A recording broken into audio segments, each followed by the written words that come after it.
Hello there, my name is Katherine Guy, and the professional development book I chose to focus on was Words Their Way, Word Study for Phonics, Vocabulary, and Spelling Instruction by Donald R. Bear, Marsha Invernizzi, Shane Templeton, and Francine Johnston. So to begin, the central premise of the book was to provide a hands-on, developmentally driven, and research-based approach to word study, and was also written to help teachers create a guideline for understanding their students and to also effectively organize their literacy instruction. I primarily chose this book because it truly provides wonderful and legitimate activities for every kind of word study at all stages of the developmental learning process, which I find to be incredibly helpful. I used this book when I was tutoring my kindergartner during student teaching last semester. And this book I will probably use throughout my entire teaching career because it just has so many different types of activities, resources, and there's even an online version that has even more resources for teachers to use. So the main ideas that I want to talk about is first the definition of what developmental word study is, the principles and practices of word study for learners in all 5 stages of developmental word knowledge, which I will get to later in the presentation. And then lastly, just touching on all the detailed resources for teachers to practice with. So first, the purpose of developmental word study is to help students master the skill of recognizing spelling, defining, and using the specific words. So the authors break it down and basically say that first students have to develop general knowledge of English spelling. So for instance, all the tricks that we learn as young students. So the role of the silent E and the effect it has on making vowels long in a word. Little details like that. And then once students begin mastering that general knowledge, then they can learn the spelling and meanings of individual words. So they also talk about the 3 layers of word study. So you're starting with the alphabet, which you just have to break down each letter and their sounds for the student. Then you can move to the pattern, so how these letters come together to make a pattern. Then once the student understands the patterns, then they can eventually get to, oh, well, these patterns have meaning. And individual words have different patterns to create different meanings.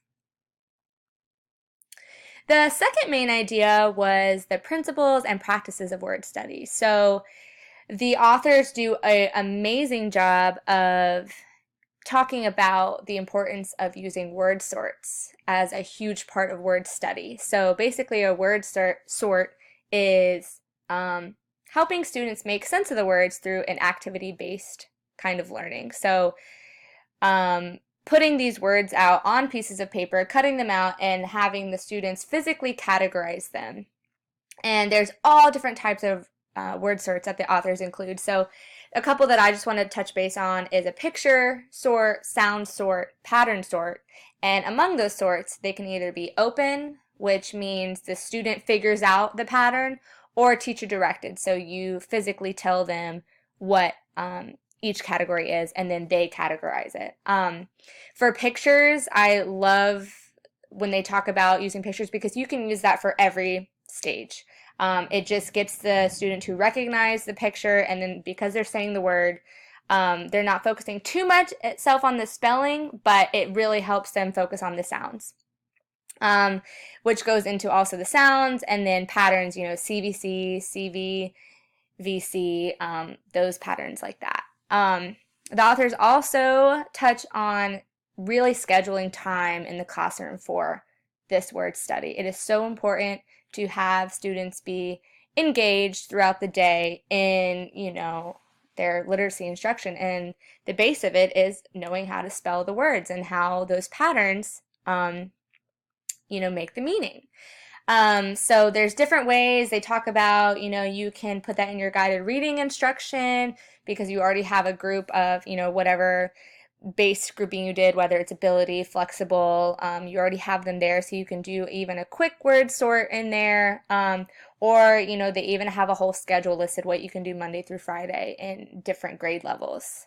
The last principle they wanted to talk about was really encouraging parents to do word study with their children at home. The more practice they get, the more successful they're going to be. And it really helps the students become a part of their child's learning. So the third point is the 5 stages of developmental word knowledge. So I'm just going to do a quick little summary of each stage. So the first stage is the emergent stage, and it focuses a lot on phonics, which is matching the sounds to the letters in isolation. Some word sorts that can be used are picture sorts because, again, they're truly at the beginning of their literacy instruction, and, their pictures, their knowledge of pictures is going to be a lot higher than their knowledge of the words. Other sorts can be alliteration, which is the beginning sound. So really touching on the foundations of reading. Then you move to the letter name alphabetic stage, and that's understanding how consonants and vowels work, including digraphs and blends. So I did a mixture of emergent and letter name alphabetic stage with my tutoring student because he worked really well with alliteration, the beginning sounds, and then he did struggle with the digraphs and the blends. So I did a nice combination of the two with my word sorts. Then you move to the within word pattern stage, and that focuses a lot on the long vowels, consonant influence vowels, diphthongs, and the ambiguous vowels. So very vowel based in this stage. Then you move to the syllables and affixes stage. And that is understanding the base words and how prefixes and suffixes may affect the spelling and the meaning. And then when you go to the final stage, which is the derivational relation stage, it's our final stage where students are putting all of the previous strategies together and focusing on the Greek and Latin word elements. So again, with each stage, you can do different word studies, different word sorts. And like I said, the book has wonderful resources. So as I was saying, with the resources, every stage has word study examples throughout each chapter. So it will give you research-based strategies that teachers have used and have been successful with. And then at the end of the book, there is classroom ready appendices, including, so you have assessment material, soundboards, pictures for sorts, word lists, and game templates. So you have it all right here in this book, along with the online resource, which just has even more. So the 2 teaching strategies that I pulled from really focus on the emergent stage because I plan to work in a kindergarten class, which is going to have primarily a lot of students in that stage. So the first strategy was using sound picture sorts. Again, I used this with my tutoring student, and I basically cut out a bunch of pictures with words with the same beginning sounds, maybe the same middle sound, same end sound, and the student really picked up on that. So I really like that strategy to begin because it really helps the student become comfortable from the start. Then the second strategy is incorporating rhymes throughout instruction. I think including rhymes in their head truly allow students to pick up on patterns easily. I mean, we have nursing rhymes and right from the start, and I think having that in this emergent stage is just going to help students become successful with picking up those word patterns. So to end, my quote is from the book is, literacy is like a braid of interwoven threads. The braid begins with the intertwining threads of oral language and stories that are read to children. As children experiment with putting ideas on paper, a writing thread is intertwined as well. And all along the way, vocabulary is being learned and developed. As children move into reading, the threads of literacy begin to bond. Students, growing knowledge of spelling or orthography, the ways in which letters and letter patterns in words represent sound and meaning, strengthens that bond. The size of the threads and the braid itself become thicker as orthographic knowledge grows. So I will leave you with that, and thank you so much for listening.